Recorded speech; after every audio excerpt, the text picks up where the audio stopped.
Hey there, everybody. Welcome back to another one of my budgeting videos. Before we get into the oh so exciting world of math, look over here. The most adorable sight. I love him so much. Anyways, I just had to share the cuteness that is Striker passed out on my bed. We are working on my bed because I don't have living room furniture. I do have my desk set up. I'm using it to work from home at. But the chair I'm using with it is ridiculously uncomfortable. The only chairs that I moved with are dining room chairs that I had to rip all the cushioning off of and inspect the wooden base to make sure there was no mold in the wood. The frames themselves are metal and they were safe. They didn't get touched by the mold, and I disinfected them and cleaned them like crazy as well, just in case. So I have a cushion sitting on like the wooden base of the chair, and I'm sitting on that for when I'm working, but it's actually not all that comfortable. And he insists on being in the living room with me when I'm working, but there's really nowhere for him to be. So I put a blanket folded many times to make it comfy down for him, and he is sleeping on it, but not fully sleeping the way he prefers to do. So, he's having really exhausting days right now. So I finish work. He meows at me until I come into the living room, or sorry, into the bedroom. We lay down on the bed and have a cuddle. He passes out to the point of snoring. It is the cutest thing ever. I end up having a nap by accident, and that's how we're spending my after work hours.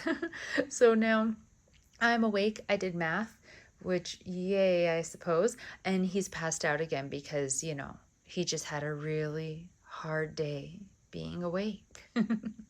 I judge him, but I would spend my time sleeping as well if I could. So, because I'm going to be filming sitting on my bed, I decided to write it all out and then just go over it with you. We've done this a couple other times when, for whatever reason, I can't be filming at my desk. It's just easier than you trying to watch me write it out while I'm on like a squishy surface. So let's go over the numbers. And yeah, then I have some advice that I'm going to be asking. So this is my paycheck from August the 22nd. I did not do the budget until today, and it's Thursday. The 22nd was Friday, so I am super late. And my book's crooked. There we go. And it wasn't that I had forgotten about it. I forgot about it to a degree on the weekend because I had intended to do the budget on the Friday as soon as I finished work, but I had last minute packing and moving things that I had to do. And then on the weekend, I had fun things planned. So I wasn't planning on doing anything moving related on the weekend, but I ended up doing moving related things on the weekend. And I just, every time I thought of the budget, I was like, I'll do it later. And then I just never had the time. Then the move happened on Monday, which was amazing. And I'm going to do a whole video about that. And then I've been here in the new place and I've just been busy. So I just haven't been able to sit down really and do the budget. And I know that's an excuse. I'm a grown up. I should have found time to sit down and do the budget, but I didn't. And now it's Thursday. So because I waited so long, my RAV4 payment gets auto-deducted every Tuesday after payday, and it's already gone out. And I already paid my line of credit because the bank texted me to be like, yo, you're late. What are you gonna do? So I immediately went into my banking app and paid it. I didn't even try to do any preemptive math. I just looked at what did I pay last time, and I paid the exact same amount to the line of credit because that is my strategy for paying it off. And I just have to hope that they will have some grace with me and the fact that I am never late with my line of credit payments, and that they won't, I don't know, raise my interest rate to something crazy or in some other way punish me for being late with one singular little payment, not even a full payment. But I don't know, banks aren't exactly known for having humanity. So I guess we'll find out what happens there. But so those are already taken care of, so you're not going to see them in the regular part of the budget. I started off with a balance of $3,121.52, which is not real. We all know it's never real when the number is that big. I don't have that kind of money. My mom spontaneously gave me $1,000 to go towards moving expenses. I did not ask for it. She just did it without even telling me. It appeared in my account. I thought it was a mistake. I messaged her to be like, oh, what happened? I'll send it back. You sent me money by accident. And she's like, no, it's for you. So it was for moving expenses, and so I took it out of the budget because I didn't want it to go towards the regular part of my budget. I wanted to save it specifically for moving expenses. So that brought me down to $2,121.52. I took out $650 because I had been e-transferred back my damage deposit from the old place.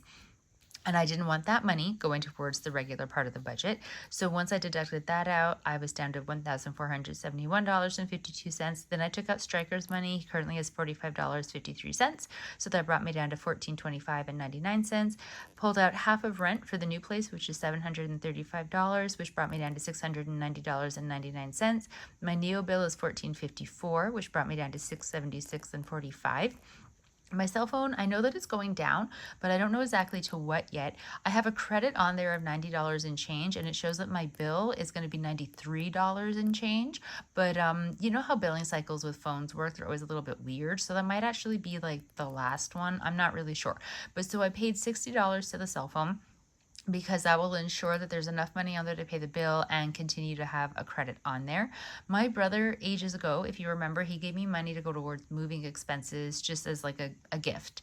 And so I've been slowly using it over the time since he sent it to me to buy like moving material, you know, like packing supplies. I used some of it for the deposit for the moving company. Like, I've been trying to be very mindful with how I use the money. And by doing that, I ended up with $440 of it still left over, which is amazing. So I pulled that out because I don't want that going to my regular budget either. So that left me with $176.45. So I put $101 to sinking funds. I will go over that breakdown in a minute. And $40 to my digital cash. I will also go over that breakdown in a minute, leaving me with a balance of $35.45. So I feel like the bulk of this is me pulling out money that came from other sources that isn't meant for the budget, which is kind of funny. But regardless, it worked. In a way, only because I'm being super frugal, but we will go over that. So, sinking funds. I put in my sinking fund $70 to car insurance, $16 to tenant insurance, and $15 to tech, because those three sinking funds have actual bills with actual bill dates that I cannot adjust or change in any way. So I have to have the money ready when those bills come due. I did not put any money into my travel, my dragon boat, my presence, or my emergency fund sinking funds, because I just don't have the money to do it right now. I am aware that will bite me in the butt later, but for now, this is just what I had to do. For my digital cash, I was working off of wrong balances in the categories for my digital cash envelopes. So I chose to put $20 to groceries and household, $10 to Stryker, $10 as like a combination to fun and miscellaneous. I didn't really care which category it went into, and nothing into physio and nothing into transportation, because like I said, I was going off of incorrect numbers for what was actually in all of my categories. Normally I do my digital cash envelopes before I do my budget, but I did it the other way this time. Kind of came back to bite me in the butt a little bit. So when I do the video for the digital cash envelopes, I will go over this deposit and the new balances and everything. But yeah, so that is where this is kind of awkward on the bed. The sinking fund money, that was there. Digital cash, there we go. So that's where those numbers came from. Now, I just want to go over a little bit because there's no payment, if you recall, onto my Visa card, but my Visa card has been very heavily used because of the move. So I do have some moving expenses I want to show you. I am going to do a whole video about like the move and moving and the mold and expenses. So some of this will end up getting duplicated there, but that's fine, I think. Moving expenses, since my last update on them, I did have coming out of my debit account $18.66 for Tim Hortons. That was on moving day. I bought the Movers Timbits, and then I bought myself breakfast, and then I also bought a bagel with cream cheese that I put to the side to have later in the day, because you know how moving goes. You just don't have any time to like take a break or eat, and I didn't want to leave and come back to get food because I didn't want to risk leaving Stryker, so I just wanted something for later. And then I also bought myself 2 large steep teas with milk. One I drank like right away, and one I put in my travel mug, so again, it would be hot later, because caffeine was going to be the only thing getting me through. On the Visa card moving expenses, I have You Move Me, that's the moving company I used, $1,705.08. The junk removal that came the next day to get rid of all the stuff that was moldy that I had to sadly give up, $253.58. Mail forwarding, $102.90. I got some refunds. So into my debit account, I got refunded the damage deposit of $650. You already saw that in the budget. and my tenant insurance. So the new tenant insurance kicked in on moving day for this place, but my old tenant insurance, that meant it was ending before like its renewal date. So I got prorated a refund of $70.42. Now it's not even like a bad thing, but the only unfortunate thing, I suppose, is I would have liked that to be refunded to my debit account, because then I would have put it into my tenant insurance sinking fund. But it got refunded to the Visa card where I make payments, or like where the tenant insurance gets charged to. So okay, fine. Like, it's a refund. I'm grateful. The credit card is, screaming it's being used so much. So that's good. It's just sort of, I wish it could have gone back to the category that had originally paid the tenant insurance, But it can't, and that's fine. I'm working with how it is. So these are expenses. Now, this part is going to blow your mind, and you are not going to be expecting it, and I'm very, very happy with this. Visa payments. So my Visa has a balance of like 2,000 and something. I wrote it down somewhere, but of course I don't remember where anymore. It's really high, really, really high. So the money left over from my brother, the $440, my savings. So I had a savings challenge that I was doing leading up to the move. And then I also sold some personal items that I added to those funds. So I had saved up $714, and then the $1,000 that my mom gave me brought me to a total of $2,154. And I put all of that money onto my Visa.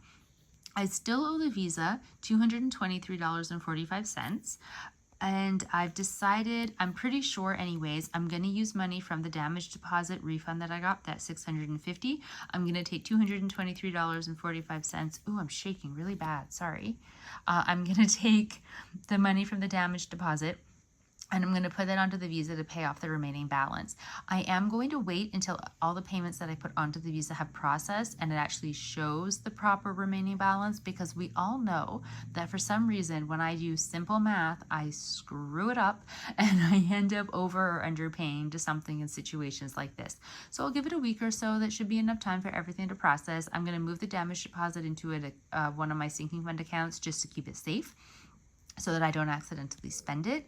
And then I will have the Visa completely paid off, which is blowing my mind. I did not think I was going to get out of this move without having a debt on the Visa that I was going to have to very slowly whittle away at. But it looks like I am, which just seems like a little bit of a miracle. And I'm super, super grateful. It's only because of my brother and my mom. It would not have happened if it had been up to me and my finances. I'm well aware of this, and I'm very aware that not everybody is lucky enough to have family members who are gifting them money to help go towards things like this. So please don't think that I take it for granted, or that I just expect it, or that I think everybody has this. I'm aware that we don't all, and my mind is blown at how much they have helped me, and I am very, very grateful. So the Visa will be paid off. Now, what I would like advice on, my damage deposit refund, $650. I'm going to be taking out this much to pay out onto the Visa, but that's still going to leave me with, I can't do math right now, 223. It's going to leave me with $426.55. And I am not completely certain what to do with that money. Here's the choices that I've come up with so far. 1, pay it to the line of credit, because of course I'm always thinking about ways to make extra payments to the line of credit. 2, put it towards living room furniture or just replacing items that got lost to the mold. 3, put it into a specific sinking fund. I was thinking my car insurance sinking fund, because that's the one that I make the largest deposit into every paycheck.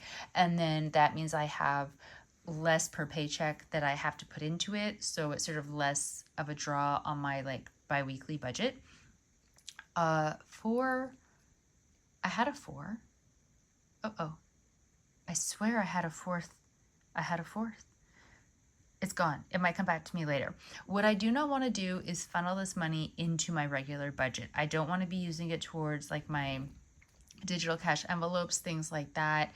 I want it to be used wisely, and I'm just not 100% certain of what that is. Now, I do also have some money that I saved up in cash that it was gifted to me over the years. I've been very slowly adding to it when I'm able, which is not very often because I knew the move was coming, so I was really saving for the move. But it's money that I had been hoping to use to eventually go back to England to visit with my uncle. He's in his 80s. I love the man to bits. I want to be able to see him one more time.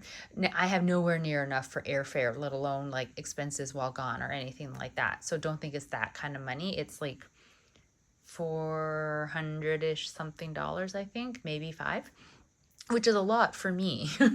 But I mean, like in the scheme of travel, not even a drop in the bucket. So I thought I was going to have to pull from that money and use all of it to be able to go towards the moving expenses so that I wasn't deeply in the hole on my Visa card from the moving expenses. But thanks to the generosity of my mother and my brother, I don't have to do that. So I was thinking about using a combination of that money and this leftover money to go towards replacing things lost to the mold, specifically a love seat and an ottoman for the living room because I don't have anywhere to sit. um, and maybe a couple more pillows. However, a friend has recently purchased a new sofa and is going to be getting rid of the one that they have right now. It's cute. It's not really my style, but it wouldn't like not go with the rest of my furniture. And so she's offered it to me for free because she feels bad for how much of my stuff I lost to the mold. And she has excellent taste, like way better taste than I do. And she takes really good care of her stuff. So I know that the couch is in good condition. I mean, I've sat on the couch. It's a perfectly great couch. It was just sort of, I guess because I had been love seat shopping and I had an idea of what I was going to buy, and this is not it at all. So it's kind of like it threw me for a loop when she offered it. I really wasn't expecting it. And so the practical, frugal side of me is saying, take the couch, it's free. And then that way I don't have the expense of having to purchase a piece of furniture except for an ottoman. Even if it isn't the couch that I want, even if it isn't the vibe that I was thinking of for this place, just do it because it's better to have to very, very slowly save up money to at some point be able to buy the couch or the love seat that I want than it is to buy it and not have enough money and go into debt and very, very slowly be paying off that debt that will have interest getting charged to it. Financially, I think that's the right move, and it is a very lovely couch, and I am very grateful for her generosity with it. She checked with her fiance because they were going to try to sell it for 200 and they probably would have got it. And in this economy, like 200, that's a lot. But I mean, they're really great people, and so they offered it to me, and I think I'm going to say yes to the couch. If I do, you will see it. If I don't, whatever I end up with, you'll see that as well. But I have to measure my space. If it won't fit, then the whole thought process I'm having is useless, but I think it will fit, which means I'm going to get a couch for free. So I just need the ottoman. And I don't think an ottoman will cost me $426.55. That seems like an awful lot of money. So I think I'll be able to get an ottoman out of this money and still have money left over. So if that happens, I don't know what that amount might be, but where do you think that money should go? Do you think it should be going to the line of credit as a payment, into a sinking fund, somewhere else? Really, I had a fourth. It's just, I'm blanking on it completely. But I would like advice because a lot of you guys, you really have like some sound advice, some interesting ideas. You see things from a different perspective, and I really appreciate that. So if you have an idea, feel free to drop it in the comments. If you don't, you don't worry about it because I mean, clearly I'm fumbling over here, so I can't really expect you just on the fly to have a brilliant plan for this money. But I have gotten a little bit off topic with the budget because I started talking about the couch, which really I suppose should be left for the video I'm going to do about the move. But there's a lot of crossover. So anyways, as a reminder, this is the budget. I actually made it work, unless I have missed something, which I really feel I've missed something, but it's already done now. The bills have been paid, money has been moved. So if I've missed something, I will just have to deal with that later. Those are the Visa payments. Those are the moving expenses. Those are the sinking funds and the digital cash. Everything has been sorted out. Yeah, that's it for this video. Thank you very much for sticking with me through my budgeting journey. I really appreciate it. I will hopefully be able to do an update on the paying off of the line of credit pretty soon. We'll see what kind of damage I did with being late with that one payment, but we are coming up towards the end of the month. So hopefully next week, everything will be processed and sort of like ready to update. I'm not really sure. It always takes a little bit longer than I expect it to, but it'll happen. It'll totally happen. So I will get that done. I will also get a digital cash envelope update for you because once again, chaos reigns in that world. So I'm going to leave you though with cuteness. because it's always better to look at a cat than math. So thank you so very much for watching the video, for commenting, just for all of it. I really do appreciate it. I know it's a little bit all over the place. It's been a while since I've uploaded. I've just been so busy with the move, and now I'm giving you like this really wobbly, poorly lit video sitting on my bed, but it's the best that I could do right now. And I was gonna do the budget, and I didn't want to leave you guys waiting to see what I did with the budget. So I will talk to all of you in the next video. Thank you, thank you, thank you for watching and just following along and appreciating the cuteness that is Striker. Oh, he's kicking me with his foot and a claw. So I'm gonna go. I will talk to all of you in the next video. Stay safe, everybody. Bye.